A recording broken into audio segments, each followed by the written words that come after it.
गया।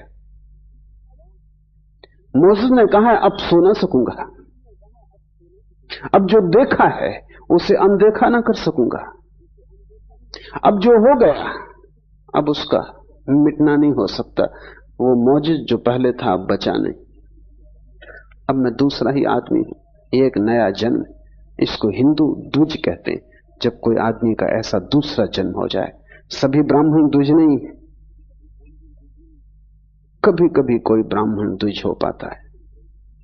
द्विज का मतलब जनेऊ पहन लेने से नहीं है। द्विज शब्द का अर्थ है दोबारा जिसका जन्म हो। मोसेस ने कहा कि अब मैं द्विज हूं, ट्वाइस बॉर्न, अब मैं दूसरा आदमी हूं। अब वो आदमी मर गया। विश्व में से अगर तुम गुजरोगे तो तुम्हारा पुराना मर जाएगा और नए का जन्म होगा, और अगर तुम विश्व में ठहर गए तो प्रतिपल नया जन्मता है और पुराना नष्ट होता है, प्रतिपल पुराना जाता है और नया आता है। फिर तुम्हारी धारा शाश्वत है, फिर तुम कभी जराजीर्ण न होगे, फिर तुम्हें शाश्वत जीवन की स्फुरना मिल गई। इसलिए शिव कहते हैं विश्व में योग की भूमिका है।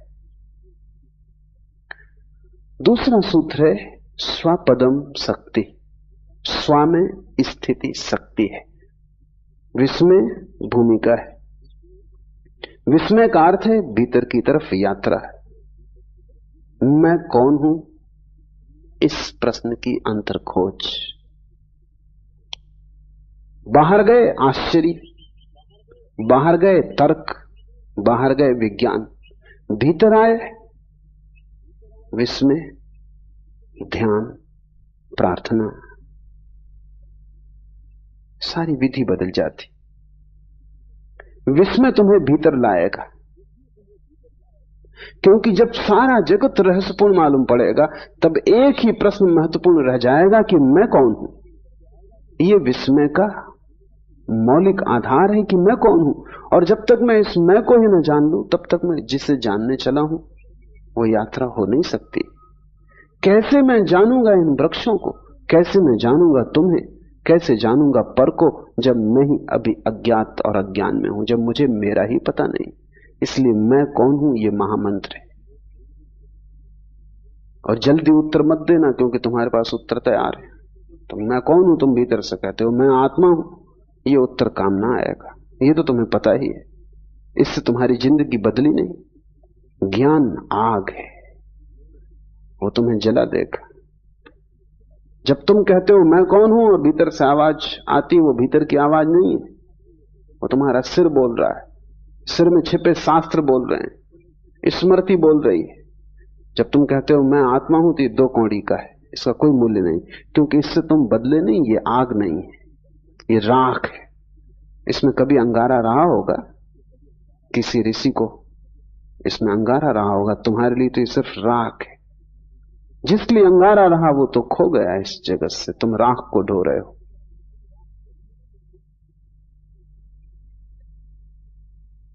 मैं कौन हूं इसको तुम पूछते जाना और उधार उत्तर मत देना। जब भी उधार उत्तर आए कहना कि मेरा उत्तर नहीं, मेरा जाना नहीं, मेरा कैसे हो सकता है। जो मैं जानता हूं वही केवल मेरा हो सकता है। जो तुम उपलब्ध करोगे अपने श्रम से वही केवल तुम्हारी संपदा है। ज्ञान में चोरी नहीं चल सकती और न ज्ञान में भिखमंगापन चलता है। न तुम भीख मांग सकते, न तुम चोरी कर सकते। यहां डकैती नहीं चल सकती। यहां तो तुम्हें स्वश्रम से ही स्वयं को निर्मित करना होगा। दूसरा सूत्र है स्व में स्थिति शक्ति है। जैसे ही विस्मय पैदा हो भीतर की तरफ चलना, डूबना और स्व में स्थित हो जाने की चेष्टा करना। क्योंकि जब तुम पूछते हो मैं कौन हूं तो कब तुम्हें उत्तर मिलेगा। अगर इसका उत्तर तुम्हें चाहिए तो भीतर स्व में ठहरना पड़ेगा। उसको ही हमने स्वास्थ्य कहा है, स्वयं में ठहर जाना। और जब कोई व्यक्ति स्वयं में ठहर जाएगा तभी तो देख पाएगा। दौड़ते हुए तुम कैसे देख पाओगे? तुम्हारी हालत ऐसी है कि तुम एक तेज रफ्तार की कार में जा रहे हो, एक फूल तुम्हें खिड़की से दिखाई पड़ता है, तुम पूछ भी नहीं पाते ये क्या है कि तुम आगे निकल गए। तुम्हारी रफ्तार तेज और वासना से तेज रफ्तार दुनिया में किसी और यान की नहीं है। चांद पर पहुंचना हो, रॉकेट भी वक्त लेता है, तुम्हारी वासना को उतना वक्त भी नहीं लगता, इसी क्षण तुम पहुंच जाते हो। वासना तेज से तेज गति है, और जो वासना से भरा है उसका अर्थ है कि वो ठहरा हुआ नहीं, भाग रहा है, दौड़ रहा है। और तुम इतनी दौड़ में हो कि तुम पूछो भी कि मैं कौन हूं तो उत्तर कैसे आएगा। ये दौड़ छोड़नी होगी, स्व में स्थित होना होगा। थोड़ी देर के लिए सारी वासना, सारी दौड़, सारी यात्रा बंद कर देनी होगी। लेकिन एक वासना समाप्त नहीं हो पाती कि तुम 25 को जन्म दे लेते हो। एक यात्रा पूरी नहीं हो पाती कि 25 नए रास्ते खुल जाते हैं, तुम फिर दौड़ने लगते हो। तुम्हें बैठना आता ही नहीं, तुम रुके ही नहीं हो जन्मों से। मैंने सुना है कि एक सम्राट ने एक बहुत बुद्धिमान आदमी को वजीर रखा, लेकिन वजीर बेईमान था और उसने जल्दी ही साम्राज्य के खजाने से लाखों करोड़ों रुपए उड़ा दिए। जिस दिन सम्राट को पता चला, उसने वजीर को बुलाया और उसने कहा कि मुझे कुछ कहना नहीं, जो तुमने किया है वो ठीक नहीं, और ज्यादा मैं कुछ कहूंगा नहीं। तुमने भरोसे को तोड़ा, बस इतना ही कहता हूं कि तुम अपना मुंह मुझे मत दिखाओ, इस राज्य को छोड़कर चले जाओ। और व्यर्थ की बातचीत इसमें न फैले, इसलिए मैं किसी को भी इस संबंध में कुछ न कहूंगा। तुम्हें भी कोई किसी से कुछ कहने की जरूरत नहीं।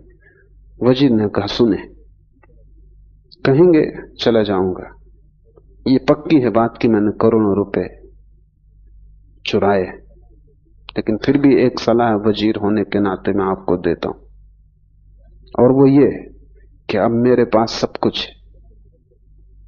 बड़ा महल है, पहाड़ पर बंगले हैं, समुद्र के किनारे बंगले हैं, सब कुछ मेरे पास है, पीढ़ियों दर पीढ़ियों तक। अब मुझे कुछ कमाने की जरूरत नहीं, बच्चों को कुछ कमाने की जरूरत नहीं। आप मुझे अलग करके दूसरे आदमी को वजीर रखेंगे, उसको फिर आबासा से शुरू करना पड़ेगा।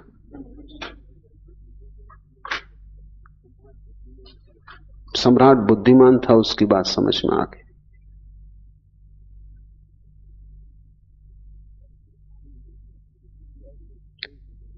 ऐसा क्षण तुम्हारे जीवन में कभी नहीं आता है जब तुम कह सको अब सब मेरे पास है।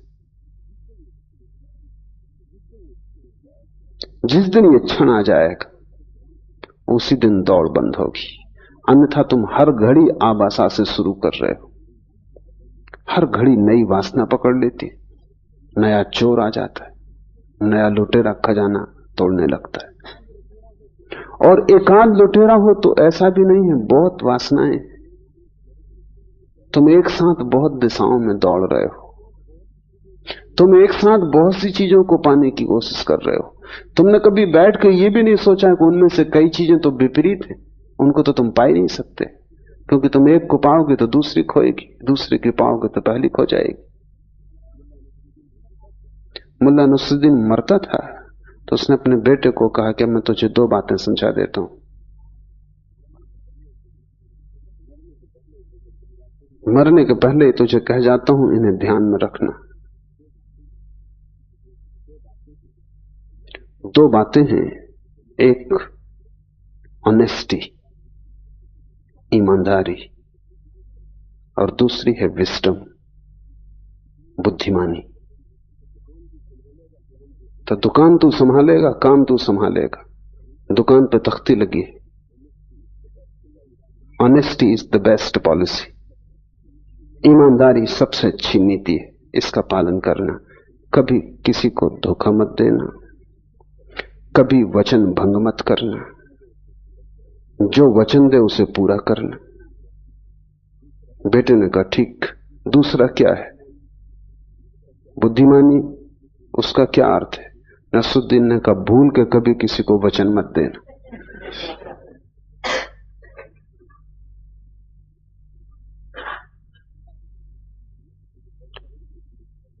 बस ऐसा ही विपरीत बटा हुआ जीवन है। ईमानदारी भी और बुद्धिमानी भी दोनों संभालने की कोशिश है। वचन पूरा करना ईमानदारी का लक्ष्य, वचन कभी मत देना बुद्धिमानी का लक्ष्य। इधर तुम चाहते हो कि लोग तुम्हें संत की तरह पूजें, और इधर तुम चाहते हो कि तुम पापी की तरह मजे भी लूटो। बड़ी कठिनाई। इधर तुम चाहते हो कि राम की तरह तुम्हारे चरित्र का गुणगान हो, लेकिन उधर तुम रावण की तरह दूसरे की स्त्रियों को भगाने में तत्पर हो। तुम असंभव संभव करना चाहते हो, तुम होना तो रावण जैसे चाहते हो, प्रतिष्ठा राम जैसी चाहते हो, बस तब तुम मुश्किल में पड़ जाते हो। तब विपरीत दिशाओं में तुम्हारी यात्रा चलती है और अनंत तुम लक्ष्य बना लेते हो। उन सब में तुम बट जाते हो, टुकड़े टुकड़े हो जाते हो। जीवन के आखिर में तुम पाओगे कि जो भी तुम लेके आए थे वो खो गया। एक बहुत बड़ा जुआड़ी हुआ। बहुत समझाया पति ने, परिवार ने, मित्रों ने, लेकिन सुना नहीं। धीरे धीरे सब खो गया। एक दिन ऐसी हालत आ गई कि सिर्फ 1 रुपया घर में बचा। पत्नी ने कहा अब तो चौंको, अब तो संभलो। पति ने कहा जब इतना सब चला गया और 1 रुपया ही बचा है तो आखिरी मौका मुझे और दे। कौन जाने 1 रुपये से भाग्य खुल जाए। जुआड़ी सदा ऐसा ही सोचता है। और फिर उसने कहा कि जब लाखों चले गए और अब 1 ही बचा, अब 1 के लिए क्या रोना धोना, और 1 रुपये चल ही जाएगा, कोई बचने वाला नहीं, लगा लेने में दांव पे इस पे भी। पत्नी ने भी सोचा कि अब जब सभी चला गया और 1 ही बचा, 1 कोई टिकने वाला वैसे भी क्या है, सांझ के पहले खत्म हो जाएगा, तो ठीक है तू जा अपनी आखिरी इच्छा भी पूरी कर ले। जुआरी गया जुए के अड्डे पर, बड़ा चकित हुआ। हर बाजी जीतने लगा। 1 के 1000 हुए, 1000 के 10,000 हुए, 10,000 के 50,000 हुए, 50,000 के लाख हो गए, क्योंकि वो इकट्ठे दांव पे लगाता गया। फिर उसने लाख भी लगा दिए और कहा बस अब ये आखिरी, हल हो गया सब, और वो सब हार गए। वो घर लौटा, पत्नी ने पूछा क्या हुआ, उसने कहा 1 रुपया चला गया। क्योंकि तुम वही खो सकते हो जो तुम लेके आए थे, लाख की क्या बात करनी। उसने कहा 1 रुपया खो गया, कोई चिंता की बात नहीं, वो दांव खराब गया। पर उसने ये बात न कही कि लाख हो गए थे। ठीक ही किया, क्योंकि जो तुम्हारे नहीं थे उनके खोने का सवाल भी क्या है। मरते वक्त तुम पाओगे जो आत्मा तुम लेके आए थे वो तुम गंवा के जा रहे हो, बस 1 खो जाएगा। बाकी तुमने जो गंवाया, जोड़ा, मिटाया, बनाया, उसका कोई बड़ा हिसाब नहीं है। अंतिम हिसाब में उसका कोई मूल्य नहीं। तुमने लाखों जीते हो तो भी मौत के वक्त तो वो सब छूट जाएंगे।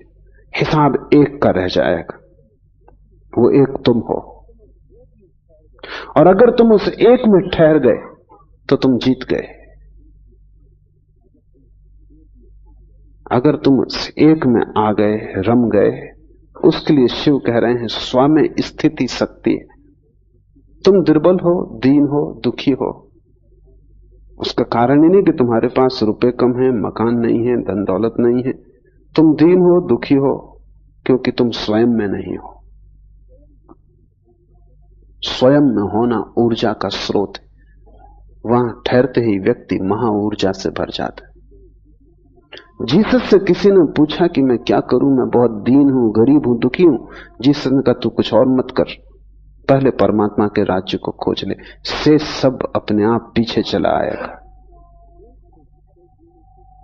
1 को खोज लेने से सब पीछे चला आता है, और 1 को गंवा देने से सब गंवा दिया जाता है। वो 1 तुम हो, और वही तुम्हारी संपदा है, क्योंकि उसी को लेके तुम आए हो।